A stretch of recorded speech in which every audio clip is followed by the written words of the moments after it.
네, 이기수 요아킴 신부입니다. 제가 지금 하는 일은 장애인 생활시설의 기관장으로 있습니다. 오늘 주제가 낙타가 바늘기로 빠져나갈 수 있을까? 성경 말씀인데요. 먼저 제가 질문 하나 드리겠습니다.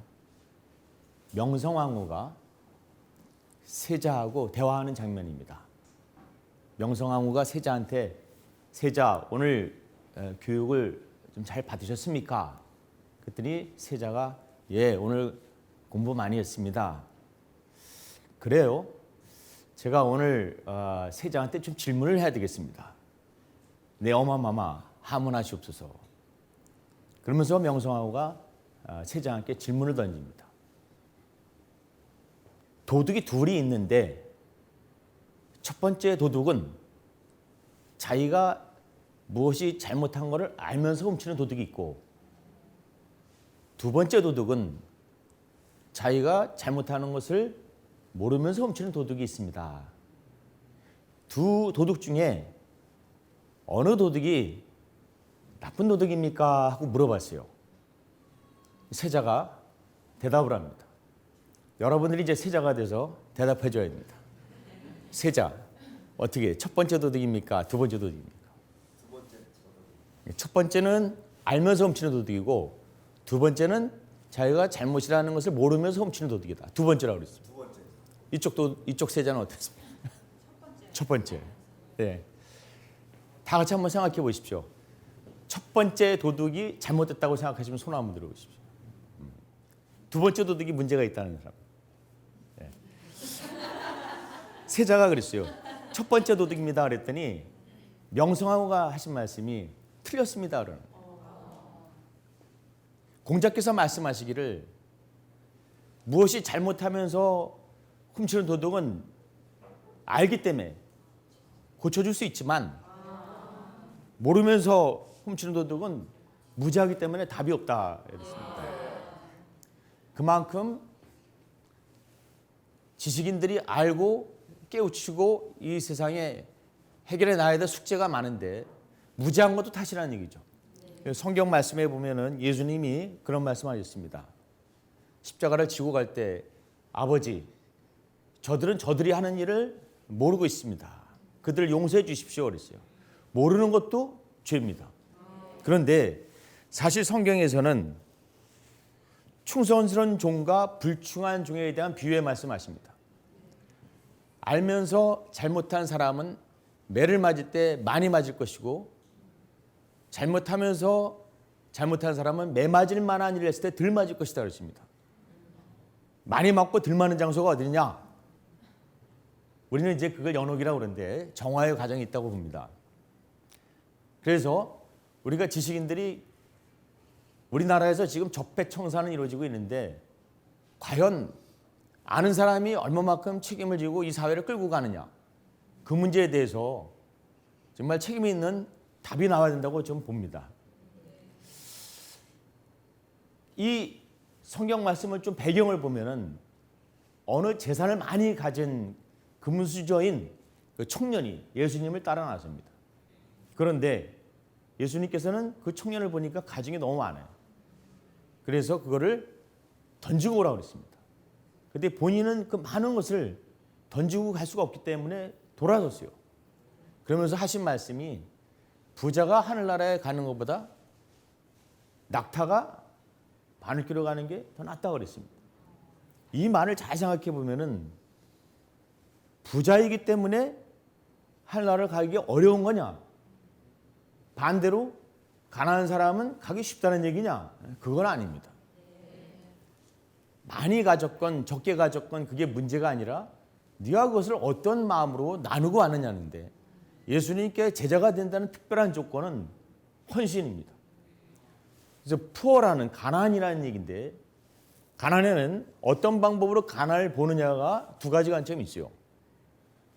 For the poor하고 with the poor가 있습니다. 가난한 사람을 위한 방법하고 가난한 사람과 함께하는 게 있는데 우리는 가난한 사람 위하는 것이 많아요. 가난한 사람과 함께하는 그러한 동행하는 사람들 적습니다. 제가 신부가 되려고 저희 형님하고 의논을 했어요. 오래전부터 준비해 왔지만 이제 아버님은 이제 세상에 일찍 떠나셨고 그래서 형님한테 마지막 제가 통보를 했습니다. 이제 내가 가야 되겠다. 그랬더니 형님께서 하신 말씀이 사제라는 것이 두 가지 길이 있는데 편하게 사는 게 있고 불편하게 사는 게 있다. 편하게 살려면 이 길을 가지 마라 그러더라고요. 그래서 제가 그러지 않겠다고 다짐하고 출발했습니다. 그리고 어려운 신학 공부를 하고 7년 다 수업 마치고 또 군대를 마치고 나서 이제 사제가 됐죠. 막상 제가 신부가 되니까 제 옆에는 가난한 사람들이 가까이 오지 않았습니다. 주로 알아서 피해줬어요. 그리고 장애인들도 제 앞에 나타나지 않았습니다. 저는 9,000명 되는 성당에 보좌 신부로 시작했습니다. 사제가 둘밖에 없었습니다. 본당 신부하고 보좌하고. 저는 할 일이 많았어요. 제 주변에는 봉사자들로 둘러싸여 있지 그들을 만나기가 바빴습니다. 그런 가운데 계속 똑같은 일을 하게 될 때 제가 좀 자멸감에 빠졌어요. 사제가 이런 일인가? 이렇게 살아만 되는 건가? 밀물썰물처럼 왔다가 쫙 빠져나가는 그 모습을 보면서 나에 대한 정체성을 굉장히 고민하게 됐습니다. 그런 과정을 거듭거듭 하다가 어느 순간에 제가 지금 의미 있는 일을 하게 되는데요. 그래서 가난한이란 주제를 다시 돌아가다 보면은 상대적인 문제가 있지만 제가 그거를 사제 생활하면서 체험하게 됐어요.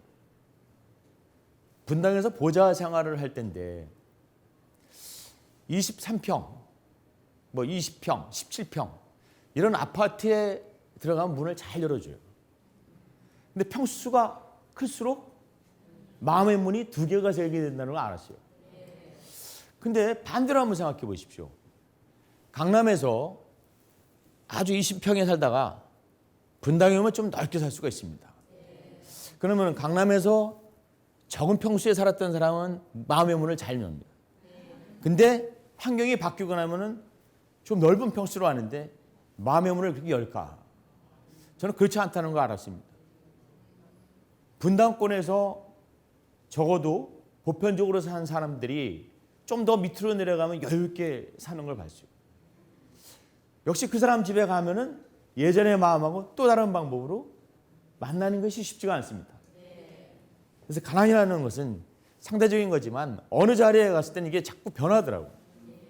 그래서 많이 가진 거나 적게 가진 거나 그게 문제가 아니라 많이 가질수록 더욱더 겸손해야 된다는 거죠. 그래서 그런 사람들이 과연 하나님을 만나는 데 있어서 쉽느냐? 쉽지 않다는 얘기입니다. 그래서 어려운 사람일수록 더 마음의 문을 활짝 엽니다.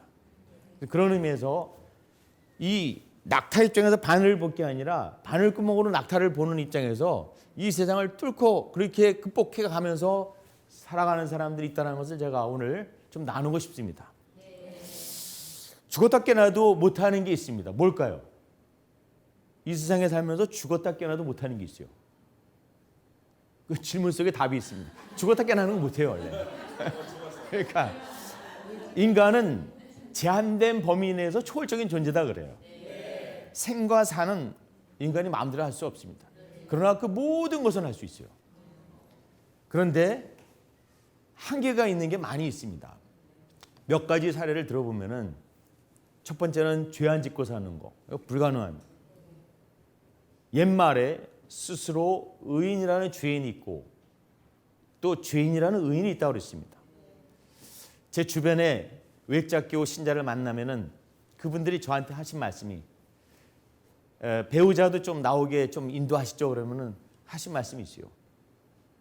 그 남편들이 주로 그런 말씀 많이 하세요. 내가 살면서 죄진 게 별로 없는데 그러니까 죄진 게 없을까요? 앞만 보고 열심히 가다 보니까 자기 자신을 돌아볼 수 있는 게 없죠.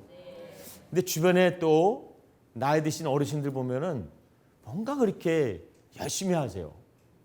뭔가 열심히 내타시오하고 그분들 하신 말씀은 공통점이 있어요. 사는 게 죄다 그래요. 그러니까 자기가 보면서 뉘우치는 게 많은 거예요. 나이가 들수록. 그러니까 성경에서도 가늠한 여자 가지고 돌치라고 그럴 때 죄 없는 사람부터 쳐라 그러니까 나이 든 사람부터 갔다 그랬잖아요. 근데 젊었을 때는 모르지만 시간이 가면은 자기를 되돌아볼 수 있는 힘이 많이 생깁니다. 근데 죄 안 짓고 산다는 것은 불가능하죠. 그래서 이걸 극복하기 어려운 건데 정화해 나가는 아름다운 모습으로 우리는 극복하는 겁니다. 불가능할 것 같지만 가능한 방법으로 도전하는 사람들이 있습니다. 두 번째는요. 좀 어려운 것 중에 하나가 나에게 상처를 준 사람을 쉽게 용서해 줄 수 있을까? 그게 쉽지는 않습니다. 용서라는 것에는 두 가지가 있어요. 첫 번째는 자기 자신에 대한 용서입니다. 두 번째는 타인에 대한 용서인데 우리가 1차적 용서를 해야지 2차적 용서가 가능합니다. 어떤 사람은 그런 얘기를 해요. 가면은 죄를 또 지는데 왜 나와야 되냐고. 교만한 겁니다. 완벽해가지고 나오라는 건 없어요. 나에게 상처 준 사람을 생각해 보면서 나도 남 모르게 누군가의 상처를 줄 수도 있는 과거는 없었을까 하면 생각해 보면서 다시 한번 되돌아보고 무릎 꿇을 수 있어야 됩니다. 그 과정이 제일 중요한 거다. 그 과정을 못하는 사람은 둘째 단계로 갈 수가 없습니다. 그래서 남에 대해서 이제 용서를 하려고 하는데 상대가 어떤 연유에든지 마음의 문을 닫고 가까이 못 오는 경우가 있어요. 그거는 1차적 용서는 약을 발랐다면은 2차적 용서는 딱쟁이가 떨어질 때까지 가만히 놔둬야 됩니다. 그래서 시간을 가져야 돼요. 그래서 용서라는 것은 두 가지가 있는데 한 번에 되는 게 아닙니다. 신앙생활 한다는 것은 1차적 용서를 잘하기 위해서 하는 거예요. 2차적 용서로 가기 위한 하나의 과정입니다. 상대방이 얼마나 아프길래 나에 대해서 오해를 했건 뭐 했건 시간을 갖고 기다려줘야 됩니다. 제 주변에 아름다운 분 한 분을 소개하고자 합니다. 여러분들이 잘 아시는 그런 사건인데요. 유영철 많은 사람들을 죽였습니다. 그분 중에 한 사례인데 어느 날 어떤 어르신이 집에 와 보니까 80대 노모와 60대 자기 배우자와 독자인 40대 아들 한 번에 다 생명을 뺏어갔습니다. 이분이 얼마나 분노했겠습니까? 내 손에 잡히면 죽인다 그랬어요. 그러면서 피를 닦으면서 얼마나 울었는지 몰라요. 용서가 될 수가 없죠. 근데 이분은 평상시에 그 배우자가 자기한테 한 얘기가 생각나는 거예요. 앞만 보고 달려온 자기 남편한테 여보 당신 은퇴하면 나하고 함께 신앙생활 합시다. 근데 그걸 못 들어준 거예요. 굉장히 후회스러워서 이분이 뒤늦게 신앙생활로 귀의합니다. 그러면서 예수 그리스도를 만나고 용서한다는 게 뭔지 사랑한다는 게 뭔지 희생한다는 것이 무엇인지를 이제 깨닫게 됩니다. 세례를 받고 나서 불과 며칠 뒤에 유영철이 잡힙니다. 본인은 굉장히 마음의 감정 조절하기가 어려웠겠죠. 근데 그분은 굉장히 기도했어요. 자기 자신을 되돌아보면서 나를 위해서 희생한 예수님을 바라보면서 내가 왜 용서해야 되는지를 깨달았으니까 그 유영철한테 만나자고 그랬더니 만나주지 않는 거예요. 편지로 글을 쓴 것이 제가 스크랩 해놓은 게 있습니다. 뭐라고 그러냐면은 나는 예수님의 명령으로 너에게 용서해 준다. 1차적 용서를 화해하고자 그 사연을 썼어요. 그런데 너는 나에게 영원한 웃음을 가져갔다 그랬어요. 그건 2차적 용서가 안 된 겁니다. 그분은 시간을 갖고 굉장히 자기 자신을 위해서 도전한 겁니다. 어떻게 보면 낙타가 바늘길로 가는 것만큼 얼마나 힘든 과정에 기도를 했겠습니까? 많은 사람들이 격려를 해줬습니다. 이분은 더욱더 놀라운 방법으로 바늘길로 향하고 있었습니다. 어떤 방법이냐? 유영철한테 편지를 씁니다. 시간이 지나고 나서 네 자식이 무슨 죄가 있느냐 이거예요. 네가 원한다면 네 자식을 내 아들로 양자로 입양시키겠다고 그랬어요. 근데 답이 없어요. 그래서 편지 한 통이 나중에 옵니다. 제가 이 편지로 인해서 목숨을 구걸하려고 편지를 쓴 건 아니다라고 했어요. 염치가 없어서 못했다고 그랬어요. 당신 만날 자격이 없다고 그랬습니다. 그러면서 구구절절 쓴 편지가 아름다운 거를 또 내가 갖고 있습니다. 보면서 이 고정원이라는 그 형제님인데 그 한 가족 안에서 모든 걸 뺏어갔지만 다른 사람들은 희생자들은 이해가 안 되는 거예요. 어떻게 용서할 수 있느냐. 근데 이분은 1차적 용서가 가능했기 때문에 2차적 용서로 갈 수 있었던 거예요. 내가 용서를 안 한다고 그래서 죽었던 내 아들이 다시 돌아오고 어머니가 돌아오고 부인이 돌아오는 건 아니다 이거죠. 그러니까 어차피 너도 행복에 대한 가치를 상실한 것을 회복시켜줄 이유가 있다. 그 누군가가 해야 되는데 그걸 네가 늦게 접했으니까 그걸 내가 사랑으로 채워주겠다라는 거죠. 저는 이런 아름다운 모습, 과연 용서가 불가능한 거냐라는 거 보면서 사전에 저도 굉장히 부끄러웠습니다. 제가 군대에서 취사병을 했어요. 밥을 잘합니다. 근데 손 놓은 지가 오래됐죠. 제가 그분에 대한 뉴스를 쭉 보면서 내가 다른 사람한테는 내 실력 발휘 안 했지만 그 어르신이 내 앞에 나타났는데 멋있게 한번 음식을 해주고 싶다. 이런 마음으로 제가 글을 쓴 게 있어요. 자, 첫 번째는 죄 안 짓고 사는 건 어렵다. 두 번째는 용서해 주는 게 쉽지 않다. 세 번째는요. 한 남자가 한 여자가 만나서 한 길을 가는데 돌아보지 않고 쭉 한눈 판지하고 간다. 인생은. 이게 쉽겠느냐? 점점 어려운 시대가 됐어요. 자기 생각이 강할수록 부딪히기가 쉽습니다. 요새 젊은 애들이 그게 많죠. 그러다 보니까 많이 깨집니다. 그래서 이탈하는 경우가 많은데 과연 이게 가능하냐? 커즈와일 박사가 있습니다. 제2의 에디슨이라고 하는 커즈와일 박사. 의 고문이신데요. 물리학자입니다. 그리고 발명가입니다. 이분은 앞으로 30년 뒤에 20년 뒤에 이런 일이 일어날 거다. 미래학자입니다. 정확하게 맞힌 겁니다. 86%의 예측이 가능한 분입니다.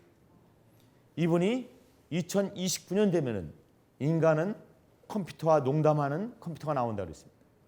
2040년이 되면은 나노 로봇이 들어가서 내 질병을 다 해결해 줄 수 있다고 했어요. 2045년 되면은 인간은 죽을 이유가 없다고 했어요. 게놈 지도가 다 파악됐기 때문에. 그러니까 맞춤형으로 가는 거예요.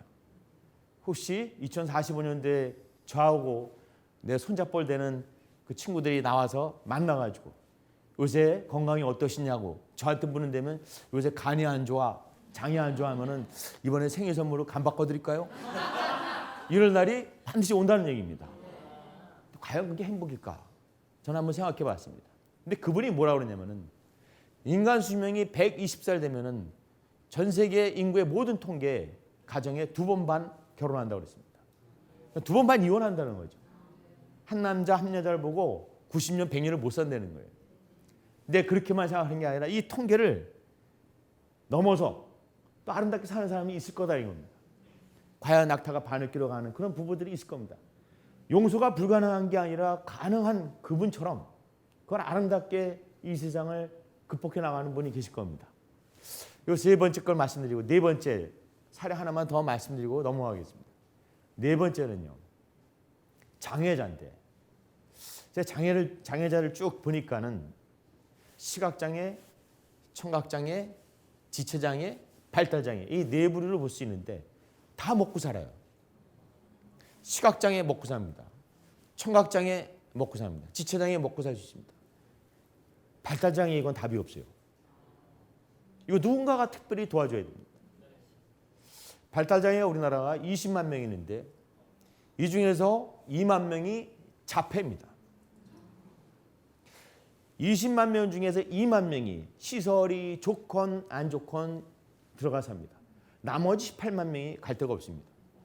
그 중에서 그룹홈이라든가 주간보호시설이라든가 어떤 작업장을 간다든가 혜택을 받는 장애인들이 한 3만 명이 되고 13만 5천에서 14만 명은 갈 데가 없습니다. 모든 장애인 어머니들이 한 가지 공통점을 갖고 기도하는 게 있어요. 내가 죽기 전에 우리 아이가 내 눈으로 행복하게 사는 그 거처를 보고 싶다 그래요. 근데 그게 쉽지가 않습니다. 왜? 가까이 오는 거를 공동체가 거부하니까. 사회적 책임이 굉장히 커야 되는데 그 부담을 누군가가 져야 되는데 누가 져야 되느냐? 바로 가까이 있는 사람들이 걸림돌이 됩니다. 그분들이 종교인이 가장 큰 책임이 있고 여러분들도 그렇게 될 수가 있어요. 여기는 안 된다. 여기는 안 된다. 들어올 수 없다. 특수학교 들어오는 것도 반대합니다. 작업장 하나 들어오는 것도 반대합니다. 주간보호센터 들어오는 것도 반대합니다. 오갈 데가 없어요. 그러면서 탈시설화 시키는 거 주장만 합니다. 제가 그 반대단체를 만났어요. 어떤 큰 시설이 있습니다. 제가 봐도 그건 후진국형이에요. 그래서 그 시설을 1000명 단위로 깨서 이 사회를 내보낸다면 이 사회가 과연 어떻게 받아들일 수 있겠느냐 했더니 답이 없대. 그러면서 왜 외치냐고 그랬어요. 제가. 주로 탈시설화 외치는 거는 지체장애자들. 거기에 깊이는 제가 말씀드리지 않겠습니다. 지적장애자들 중에서도 그렇게 얘기하는 분들도 있어요. 그분 몫입니다. 그렇게 살아갈 수 있도록 답을 찾아주면 되는데 현실적으로 극복하기 어렵습니다. 저는 건강한 사회로 많은 분들이 그렇게 도전해가면서 살기를 원합니다. 그러려면은 저는 두 가지 조건을 가져야 된다고 봅니다. 첫 번째는 정직한 사람, 진실한 사람이 많이 나와야 돼요. 지도자 중에서 많이 나와야 돼요. 명성황후에 대한 아까 사례를 말씀드렸듯이 아는 사람, 지식인들이 더 문제예요. 책임 있는 사람들이 자기 중심으로 살아갑니다. 여기에 엠파이어 스테이트 빌딩이 있습니다. 상징적인 겁니다. 의미 있는 빌딩입니다. 102층입니다. 1950년대 초반까지만 해도 전 세계에서 제일 높은 빌딩이 됐습니다. 지금 이거보다 훨씬 높은 빌딩이 대한민국에도 있습니다. 그럼에도 불구하고 많은 사람들이 여기를 찾아가는 이유가 있습니다. 왜냐? 특별한 뜻이 담겨 있어요. 왜 102층입니까? 혹시 아시는 분 있어요? 이게 1930년도에 세워진 빌딩입니다. 세계 공황이 터져가지고 먹고 살기 어려울 때 단 2년 만에 줬어요. 1년 4개월 만에 줬습니다. 아주 끄떡없습니다. 근데 조금 더 들여다보면 제가 여기까지 올라갔거든요. 영국의 성공회하고 청교도가 부딪힙니다. 그래서 그거를 신앙의 자유를 찾아서 메이플라워를 타가지고 신대륙을 향하는 그 배를 타고 미국 땅에 도착한 첫 번째 청교도인 숫자가 102명이에요. 그래서 그 상징적으로 의도적으로 맞춰서 탑을 세운 겁니다. 굉장히 중요한 겁니다. 올 때 많이 죽었어요. 추위와 굶주림으로. 인디안들이 살렸습니다. 옥수 재배하는 것을 가르쳐 줬어요. 그래서 수확해서 그 다음에 하나님이 우리를 보호해줬다고 해서 바친 것이 추수감사절의 전례가 됩니다. 그래서 이 미국 사회는 신앙의 힘으로 세워졌습니다. 그 신앙의 힘으로 상징하기 위해서 모든 돈에는 아름다운 글이 돼 있어요. In God we trust라고 돼 있어요. 1달러에서부터 모든 지폐는 이 글자가 되어 있습니다. 1950년대부터 이게 명문화가 됐지만 영국으로부터 독립하고 나서 나름대로 조그마한 동네도 이렇게 다 새겨졌어요. 그것이 공식적으로 화폐로 In God we trust. 우리는 하나님을 믿습니다라는 신앙에 대한 징표를 여기다 집어넣은 거예요. 이 트러스트, 정직과 신뢰와 믿음으로 출발한 미국 사회입니다. 그런데 오늘날 미국 사회가 어떠냐? 신뢰심이 과연 지켜지고 있느냐? 빗장 걸고 있습니다. 총기 사건을 많이 죽습니다. 살인 사건 많이 납니다. 마약, 여러 가지 범죄율이 많이 높습니다. 물론 일반 범죄율보다도 살인 사건이 높다는 얘기죠. 미국 사회가 그렇다고 질서가 없는 건 아닙니다. 제일 싫어하는 건 거짓말하는 거예요. 이 사회에서. 가차 없습니다. 미국 사회가 점점 무신론자가 늘어납니다.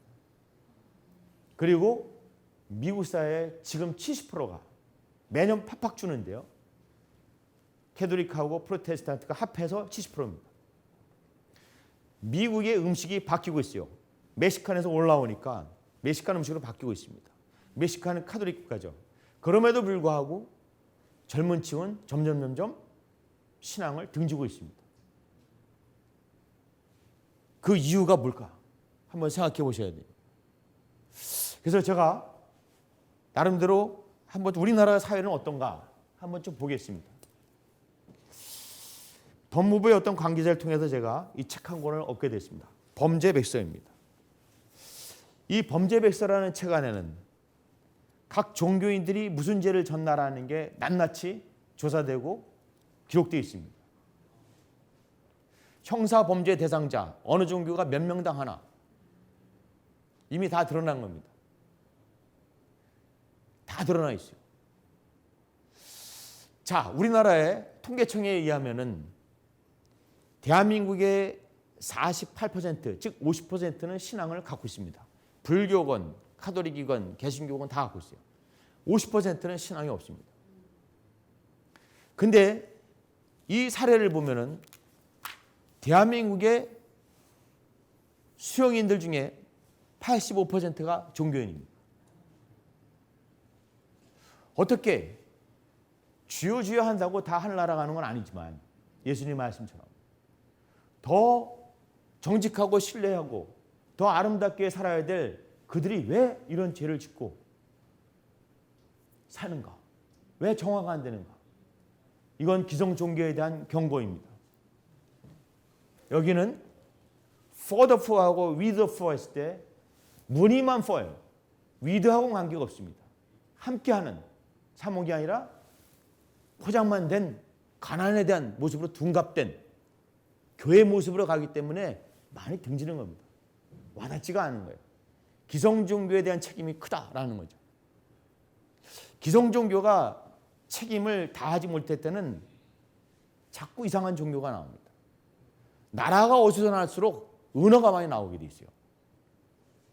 여기에는 우리 카톨릭이라고 예외가 없습니다.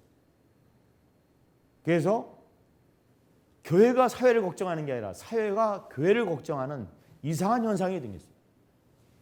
그래서 이걸 보면서 굉장히 부끄러운 모습으로 우리를 자성하고 뒤돌아봐야 됩니다.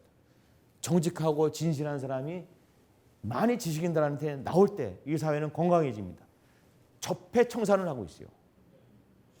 이런 모습을 도려내는 아픔, 외형적인 도려내는 것만 아니라 내면적으로도 우리 안에 부당한 것을 도려내야 돼요. 자기만 생각하는 그런 이기적인 건 안 된다는 겁니다. 아까 한 단예로 장애자에 대한 얘기를 말씀드렸는데 우리가 같이 살아야 될 이 모습 안에서 너는 안 돼. 우리나라의 대동사회 원칙도 어긋납니다. 여기에는 많은 불편한 것을 주장하는 많은 크리스찬들이 가담해 있어요. 왜? 통계가 나와 있어요. 어느 지역의 몇 퍼센트가 종교인이 뭐냐는 게 나와 있어요. 그 지역 안에서 장애인들 거부합니다. 굉장히 깊이 있게 다시 한번 돌아봐야 될 우리의 숙제입니다. 자, 두 번째는 위드를 잘해야 됩니다. for가 아니라 위드라고 그랬습니다. 용서도 첫 번째가 아니라 두 번째가 가려면 첫 번째 잘해야 된다고 그랬어요. 제가 이웃을 사랑하는 마음, 희생 이거를 깊이 있게 투신한 두 분만 소개하려고 합니다. 우리말이 굉장히 아름다운 게 있어요. 사람과 사람이 만나면은 부부간에도 마찬가지죠. 사람과 사람이 만나서 사랑하기 위해서 우리말에 뭐가 깨져야 됩니까? 미음이라는 받침이 깨져야지 이응이 되죠. 사람이라는 그 글자가 사랑이 되기 위해서는 받침이 깨져야 됩니다. 미음 받침이 두 개가 깨지려면 얼마나 아프겠어요. 한 부부간에도 제가 한번 물어볼게요. 그 자매님은 그 배우자를 사랑했기 때문에 만난 겁니까? 아니라고 그랬어요. 그러면 사랑하기 위해서 만난 겁니까? 그 정답인데 짜고 한 건 아닌데. 제가 물어봐요. 사랑했기 때문에 만난 겁니까? 그러면 젊은 신혼부부들은 예 그래요. 거짓말이라고 하죠. 왜? 사랑했기 때문에 하는 결혼이라면은 싸우지 말아야 돼요. 다투지 말아야 됩니다. 그러니까 사랑하기 위해서 하는 결혼이니까 다툴 일도 많죠. 그렇죠? 그러니까 받침이 깨져야 돼요. 그러면서 하나가 돼야 돼요. 살아온 가정과 정서적인 게 다 다르니까 깨져야 됩니다. 근데 둘이 살다가 자식이 하나 태어났어요. 또 하나의 인간이 태어났어요. 둘이 태어났습니다. 그러니까 4명의 사람이 부딪히니까 깨져요, 안 깨져요? 그러니까 자식들 간에도 불편한 거예요. 또 하나의 덩어리를 만들어야 돼. 그래서 가족 공동체가 생기는 겁니다. 뭐 어느 단체건 마찬가지고 이게 좀 단위가 있을수록 많이 삐그덕거립니다. 그건 살아있다는 얘기예요. 깨져야 됩니다. 깨져서 아름답게 동그라미로 만들어가야 돼요. 마더 데레사 수녀님께서는 그거를 쓰고 아프다라고 그랬어요. 참된 사랑이 되기 위해서는 반드시 희생의 대가를 치러야 된다. 근데 쓰고 아프다라고 그랬어요. 아픈 게 사랑이에요. 달콤한 게 사랑이 아닙니다. 기쁠 때나 슬플 때나 성하거나 병들거나 일생 당신을 사랑합니까? 배우자로 사랑합니까? 그러면 예, 우리 예식서에 그렇게 있어요. 근데 가만히 보면은 기쁠 때는 내 남편이고 슬플 때는 창밖의 남자야. 이런 게 많아요. 그러니까 잘 될 때는 여보저보 하다가 안 되면은 굉장히 뭐 실직했거나 뭐 어렵거나 하면 막 부딪힙니다. 막 갑자기 창틀이 낀 남자처럼. 그러면은 오갈 데가 없는 거예요. 가장 힘들 때 옆에 서주는 게 배우자입니다. 자녀들도 가장 문제 있을 때 격려해 줘야 되는 게 부모 역할이에요. 그러니까는 이 아파야 된다고 그랬어요. 그래서 제가 좀 다음 장 넘기고 다시 하겠습니다만 다시 또 돌아가야 되겠네요. 이 공동체를 하려면은 우선 아까 제가 부딪히고 이렇게 아픔이 있다고 그랬는데 죄라는 걸 한번 또 다시 한번 살짝 내가 드러내겠습니다. 종교적인 의미에 관계없이 누가 나에게 죄가 뭐냐라고 묻는다면은 이렇게 저는 대답할 겁니다. 공동체를 생각하지 않고 자기만 생각하는 게 죄다. 예를 들어서 거짓말을 한다. 거짓말이라는 것을 모르고 하느냐? 다 알고 해요. 왜 하느냐 그러면은 당장 나한테 유리하거든. 공동체 생각 안 해요. 그러니까 뭘 훔친다, 도둑질을 한다. 왜 하냐? 자기한테 유리하거든. 공동체 생각 안 하고. 그게 죄입니다. 간음한다. 왜 하냐? 당장 자기한테 유리하고. 가족의 아픔이나 상대방의 생각을 안 합니다. 오다가 제가 이렇게 아침에 오는데 담배 피는 사람 봤어요. 근데 창문을 열고 휙 던져. 근데 이 차 안에서 답답하니까 문 열어놨단 말이에요. 그게 저한테 날라올 거 아닙니까? 그러니까 자기만 생각해. 공공질서를 생각 안 하는 게 많아요. 오다가 보니까 또 쓰레기가 막 버려져 있어요, 마을에. 왜 버리냐? 자기만 생각해. 이거로 인해도 불편한 걸 생각하지 않아요. 대한민국엔 이런 것이 없어져야 하는 거죠. 진실하고 정직하고 그 다음에는 이웃을 사랑하는 마음만 있다면 그렇게 할 수가 없죠. 그러니까는 죄라는 건 공동체를 생각하지 않고 자기만 생각하기 때문에 우리나라의 어지러운 이런 사회가 오는 겁니다. 이거를 바로 잡아야 된다. 그래서 돈보스코라는 성인인데 이분은 이태리의 유명한 성인입니다. 1800년도 말 그때 이태리에 굉장히 어려울 때 그 버려진 애들 정말 오갈 데 없거나 또 집안에서 좀 어려운 애들을 다 데리고 사셨습니다. 그리고 올바른 청소년에 대한 가치관을 세우고 이 사회에 건강하게 살아갈 수 있도록 직업을 만들어주고 찾아가는 교육을 시키고 이렇게 했습니다. 이래서 만들어진 단체가 수도회가 살레시오 수도예요. 선생이 애들이 많이 있는 곳에 선생이 있어야 됩니까? 없어야 됩니까?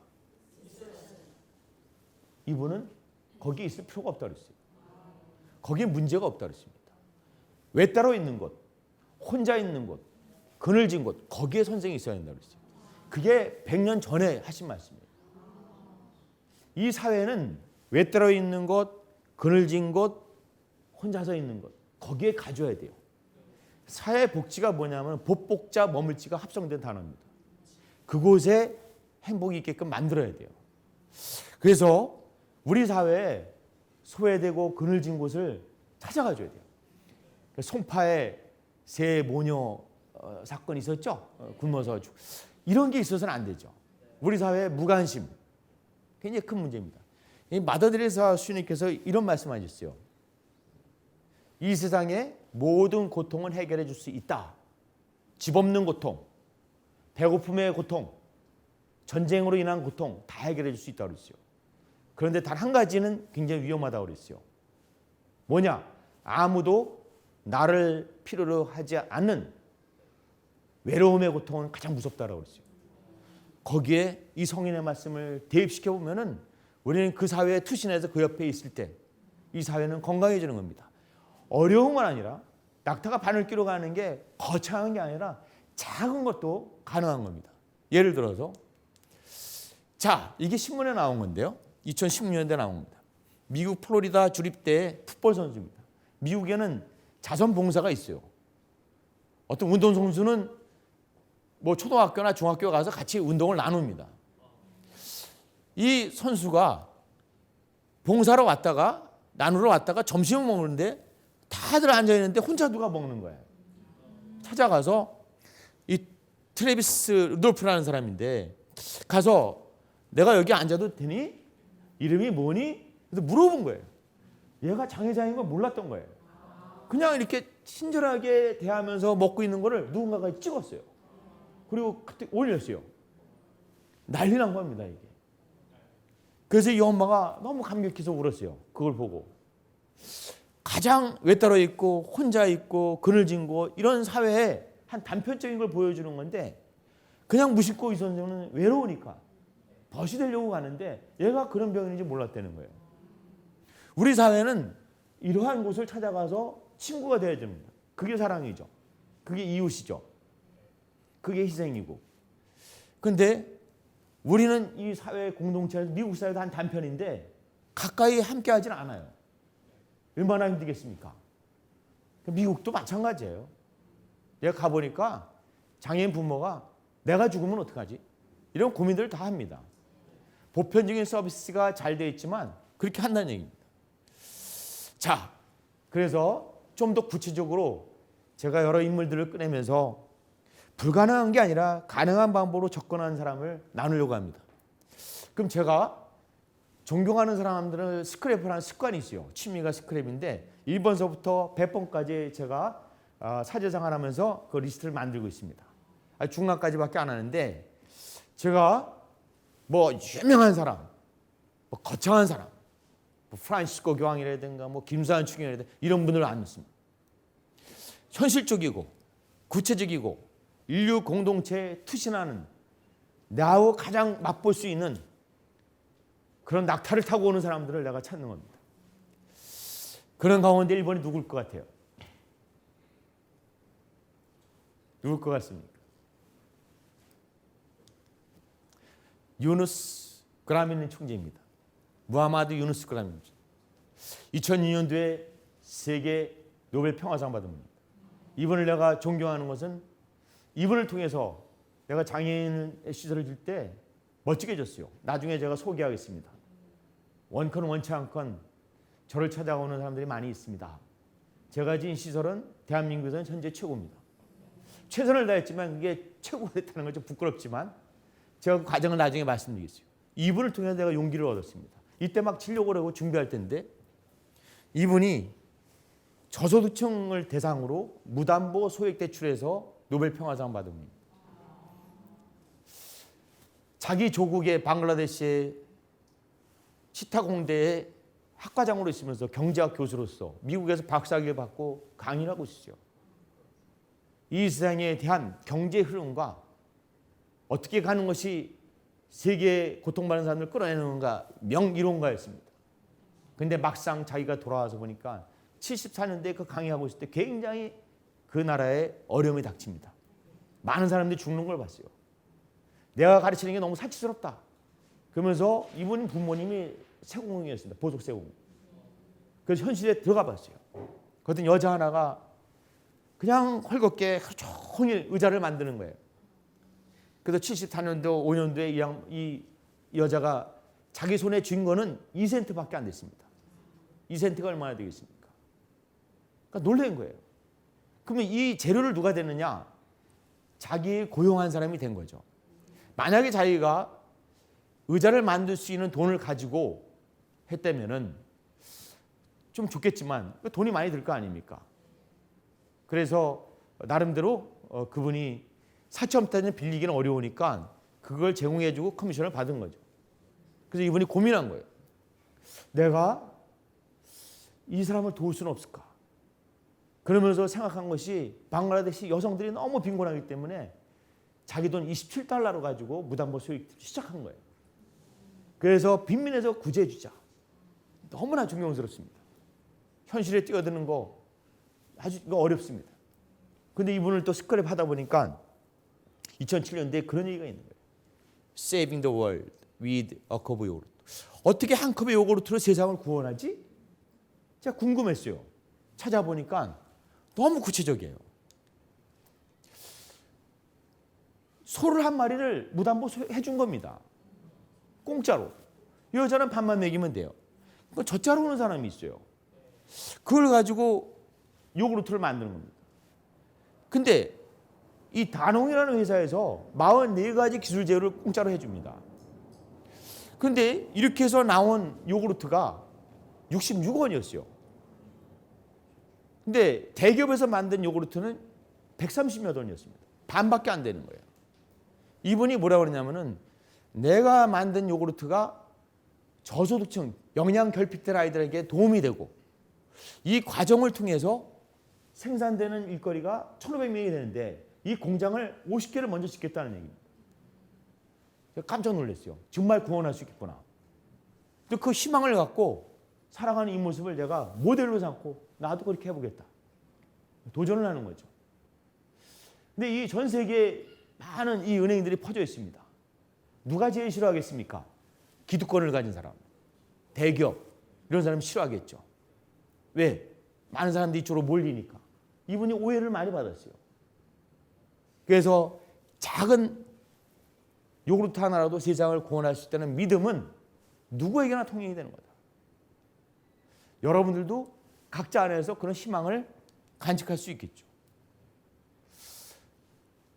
두 번째로 제가 존경하는 사람 누굽니까? 총든 건 아니고 요거죠. 탄피 십자가입니다.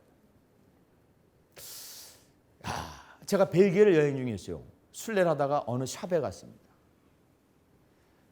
그 샵에 가니까 어느 수녀님, 어떤 평신도, 어떤 신부가 나름대로 쓰던 물건을 가지고 그거를 가지고 팔아서 가난한 사람들한테 주는 거예요.